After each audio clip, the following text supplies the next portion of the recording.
பட்டினத்தார் கையில் உள்ள கரும்பை யார், எங்கே, எதற்காக கொடுத்தார்கள் என்பது தங்களுக்கு தெரியுமா? சரி, இதோ பார்ப்போம். சோழ மன்னருக்கே கடன் கொடுக்கும் அளவிற்கு பெரிய செல்வந்தரான பட்டினத்தார் அனைத்தையும் துறந்து துறவியானார். உஜ்ஜயினி நாட்டின் மன்னர் பத்திரகிரியார் அரச பதவியை துறந்து பட்டினத்தாருக்கு சீடரானார். இருவரும் திருவிடைமருதூர் ஸ்ரீ மகாலிங்கேஸ்வரர் ஆலய கிழக்கு வாசலில் பட்டினத்தாரும் மேற்கு வாயிலில் பத்திரகிரியாரும் யாசகத்திற்காக நின்று கொண்டு இருப்பார்கள். ஒரு நாள் ஓர் ஏழை பட்டினத்தாரிடம் வந்து, ஐயா, ரொம்ப பசிக்கிறது, ஏதாவது கொடுங்கள் சுவாமி என கேட்க, நானே துறவி, என்னிடம் வந்து யாசகம் கேட்கிறாயே, என்னிடம் என்ன இருக்கிறது? ஒன்று செய், மேற்கு கோபுர வாசலில் என்னைப் போலவே தோற்றமுள்ள ஓர் குடும்பஸ்தன் நிற்கிறான், அவனிடம் போய் கேள், அவன் உனக்கு தருவான் என பத்திரகிரியாரிடம் அனுப்புகிறார் பட்டினத்தார். அந்த ஆள் மேற்கு கோபுரம் வந்து பத்திரகிரியாரிடம், மிகவும் பசிக்கிறது, ஏதாவது தர்மம் தாருங்கள் சுவாமி என கேட்க, ஏனப்பா, நானே துறவி, என்னிடம் வந்து தர்மம் கேட்கிறாயே, நியாயமா என சொல்ல, அதற்கு வந்த நபர், கிழக்கு வாயிலில் உங்களைப் போலவே ஒருவர் நின்றிருந்தார், அவரிடம் யாசகம் கேட்டேன், அவர்தான் மேற்கு வாயிலில் என்னைப் போலவே தோற்றமுள்ள ஓர் குடும்பஸ்தன் இருப்பான், அவனிடம் போய் கேள், அவன் தருவான் என கூறி உங்களிடம் அனுப்பினார்.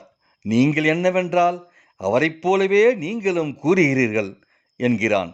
பத்திரகிரியார் யோசிக்கிறார். கிழக்கு வாயிலில் இருப்பது நம் குருநாதர் பட்டினத்தார் தான். அவர் ஏன் என்னை சுட்டிக்காட்டி குடும்பஸ்தன் என கூற வேண்டும் என சிந்திக்கிறார். துறவி என்றால் அனைத்தையும் துறந்தவன்தான் துறவி. தனக்கென்று ஒரு பொருள் கூட சொந்தமாக இருக்கக்கூடாது. தன் மீது அன்பு செலுத்த ஒரு ஜீவன் கூட இருக்கக்கூடாது. அவன்தான் துறவி. ஆனால் நானோ எனக்கென்று பிச்சை வாங்க ஒரு திருவோடு வைத்துள்ளேன். அப்படியானால் எனக்கென்று பொருள் இருக்கிறது. வாங்கும் பிச்சையில் பார்த்து கொண்டே இருக்கும் ஒரு நாய்க்கு கொஞ்சம் உணவு வைக்கிறேன்.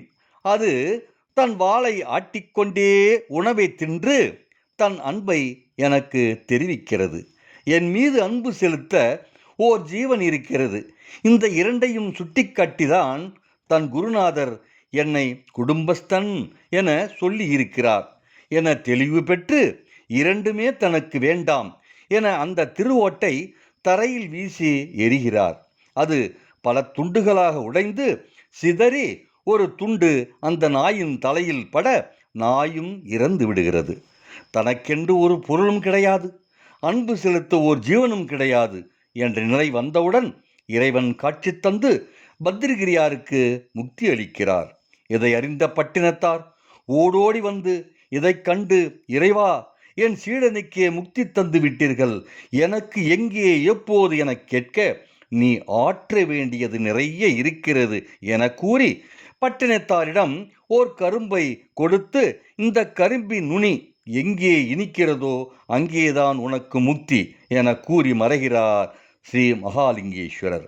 பட்டினத்தார் ஓர் சிவாலயங்களாக தரிசித்து கொண்டே ஊர் ஊராக செல்லும் இடத்திலெல்லாம் நுனிக்கரும்பை கடித்து கடித்து பார்த்து கொண்டே செல்கிறார். உப்பு கரிக்கும். கடைசியில் சென்னையை அடுத்த திருவெற்றியூரில் சிவனை தரிசித்துவிட்டு கரும்பை கடிக்க, இங்கு நுனிக்கரும்பு இனிக்கிறது, இதுதான் தான் முக்தியடையும் ஸ்தலம் என புரிந்து கொள்கிறார் பட்டினத்தார். வங்க கடற்கரையில் விளையாடும் சிறுவர்களை அழைத்து மணலை மிட்டாயாக்கி தருகிறார். மகிழ்ந்த சிறுவர்களிடம், நான் இங்கே உட்கார்ந்து கொள்கிறேன், இந்த பஞ்சாரத்தால் என்னை மூடிவிடுங்கள், திறந்து பார்க்கக்கூடாது என கூற, மூடிவிட்டு ஓடிய சிறுவர்கள் ஊராரை அழைத்து வந்து திறந்து பார்த்தால் சிவலிங்கமாக காட்சி தந்தார். இதுதான் இவர் முக்தியடைந்த இடம். இவரின் ஜீவசமாதி இங்கே உள்ளது. இப்போது தெரிந்து கொண்டீர்களா? பட்டினத்தார் கையிலுள்ள கரும்பு யார், எங்கே, எதற்காக தந்தார்கள் என்று. நன்றி, வணக்கம்.